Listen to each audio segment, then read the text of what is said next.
వెలిగొండ ప్రాజెక్టుతో దశాబ్దాల కల నెరవేరిందని, టన్నెల్లో ప్రయాణించినప్పుడు సంతోషంగా అనిపించిందని సీఎం జగన్మోహన్ రెడ్డి అన్నారు.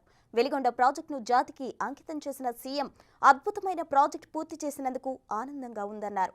దీని ద్వారా 15.25 లక్షల మంది తాగునీటి సమస్యకు పరిష్కారం లభిస్తుందని, ప్రకాశం, నెల్లూరు, వైఎస్ఆర్ జిల్లాల్లో మెట్ట ప్రాంతాలకు 4,47,000 ఎకరాలకు సాగునీరు అందుతుందని జగన్ పేర్కొన్నారు.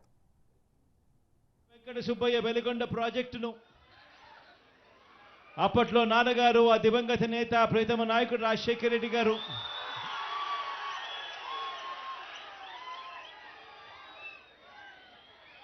ఈ ప్రాజెక్టుకు సంబంధించి ఆయన శంకుస్థాపన చేసి ప్రాజెక్టు పనులు మొదలు పెడితే ఈరోజు ఆయన కొడుకుగా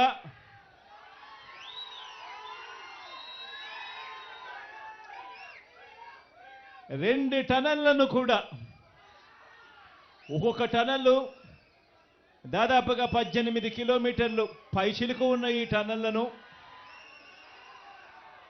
2 టనళ్లను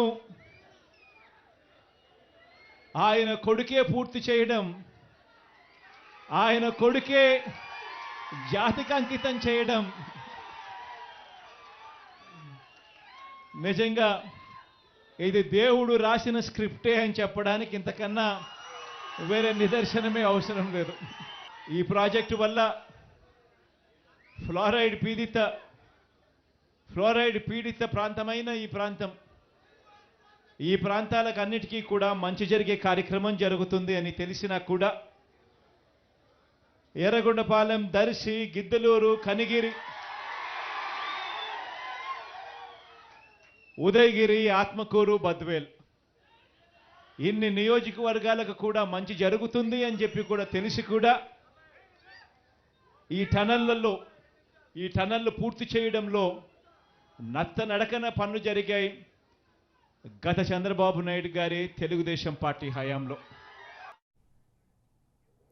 ఇదే సభా వేదికగా ఆసక్తికర సన్నివేశం చోటు చేసుకుంది. అభ్యర్థులను పరిచయం చేస్తున్న సమయంలో బాలినేనిని ఉద్దేశిస్తూ కాబోయే మంత్రి అంటూ సీఎం జగన్ వ్యాఖ్యానించారు.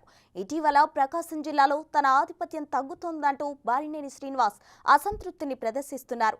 సీఎం జగన్ ఇప్పుడు కాబోయే మంత్రి అంటూ బాలినేనిని పేర్కొనడం బుజ్జగింపు ప్రయత్నంగా తెలుస్తోంది. అందరూ ఉన్నారు, మీ మంత్రి కూడా అక్కడే ఉన్నాడు, కాబోయే మంత్రి కూడా అందరూ ఉన్నారు, మీ మంత్రి కూడా అక్కడే ఉన్నాడు, కాబోయే మంత్రి కూడా